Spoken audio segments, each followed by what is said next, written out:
It was a model that marked a shift by a luxury automaker to building cars aimed more at the masses.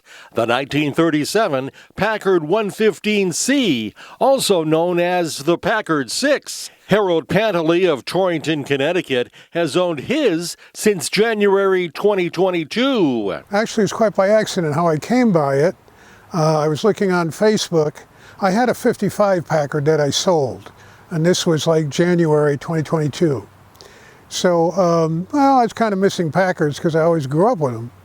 And there was an ad on Facebook for this car up at Winstead. Pantely's affinity for Packards goes back to his childhood.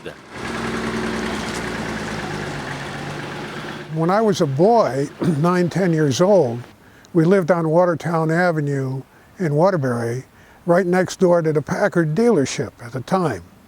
Mr. Loveland was the owner. A very nice man.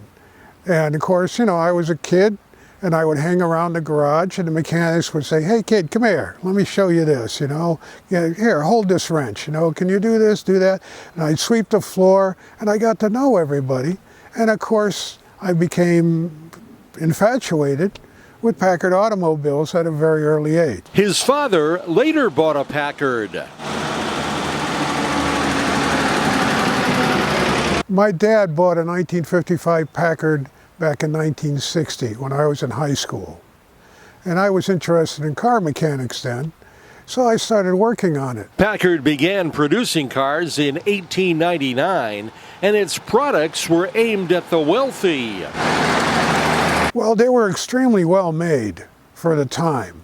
They were considered a luxury automobile.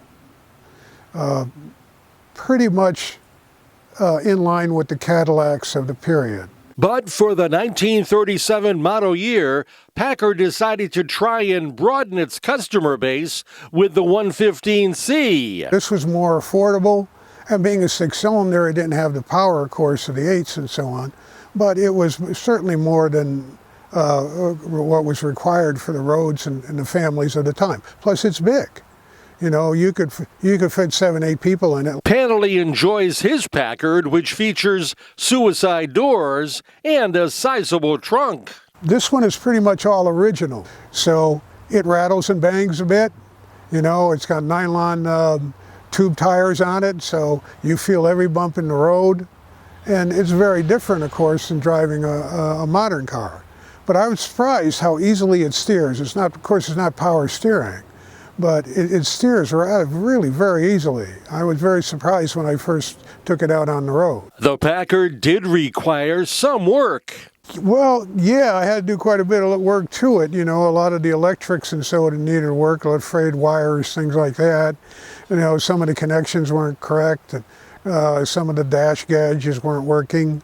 And pretty much as it sits is pretty much how I got it, except body-wise, the paint job was not very good on it. It was very heavy paint. It looked like somebody used a garden sprayer on it. So, I took it down with fine sandpaper, wet sanding it, and got it to look fairly decent. This is not the original color. The original color was kind of a dark green. The Packard does get noticed. Most people say, "Oh my God, how old is it?"